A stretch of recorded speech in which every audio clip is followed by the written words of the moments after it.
ही वाट बघू नका की दुसऱ्याच्या घरात जन्माला येईल शिवाजी महाराज, स्वतःच्या घरी जन्माला यायचं, स्वतःच्या छत्रपती शिवाजी महाराज बना, दाखवून द्या आपण कोण आहे। हे मोर्चे करून, सभा घेऊन, कॅन्डल लाईट करून, बंद पडून काही होणार नाही। ॲक्शन आपण आज काय करतो?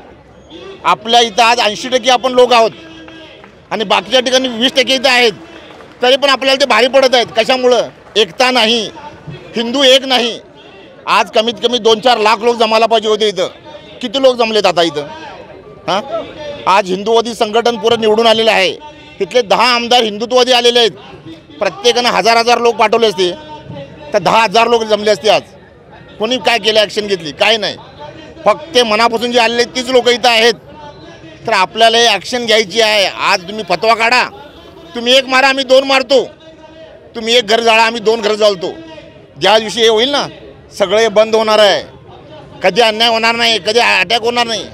आज इस्रायलनं काय केलं आहे? मोसाद जे इस्रायलचं आहे ते शिवाजी महाराजांच्यावर सगळं घेतलेलं आहे। मोसाद जे मोसाद आहे ते शिवाजी महाराजांच्या टेक्निकनं सगळं लढत आहे आणि आज ते पुरा वर्ल्डला भारी पडत आहे। आणि आपला एवढा मोठा देश असून आपण शिवाजी महाराजांचं काय घेतलं? फक्त नावच घेतोय, छत्रपती शिवाजी महाराज की जय म्हणतो।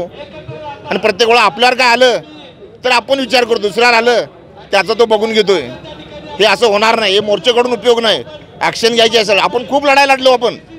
आता मी माझी पर्सनल लढाई भरपूर लढलो, 20 वर्ष लढाई लढत आहे, तर आता देशासाठी लढायची इच्छा आहे। काय कुठल्या लढाईला तुम्ही फक्त सांगा, सगळ्यात पहिला मी असणार आहे त्या लढाईत।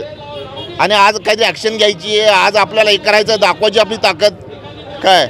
आणि ह्या इथून सुरुवात व्हायला पाहिजे। आता हे बांगलादेशमध्ये काय फरक पडत आहे? जे अत्याचार कमी आहेत का? नाही।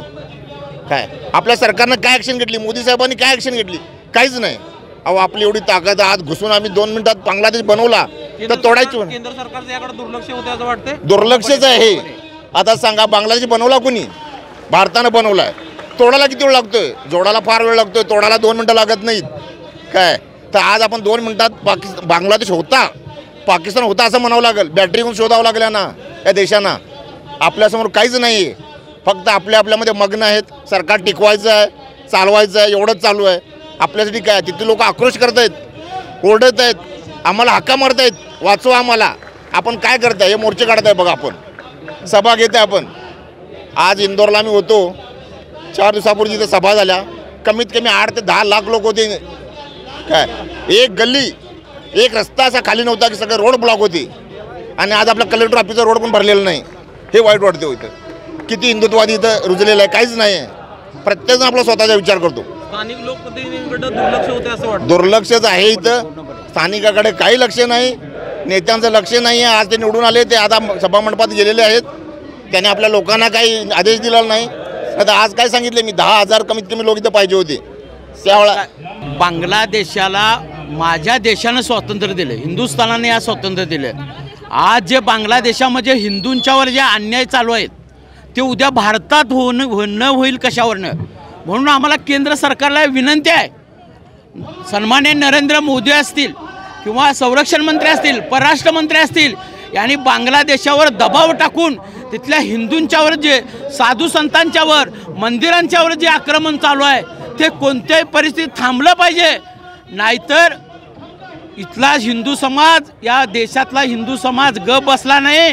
जर सरकारनं त्याच्यात लक्ष घालून तिथली दंगल थांबवली नाही तर इथल्या हिंदूंना रस्त्यावर उतरायला पाहिजे।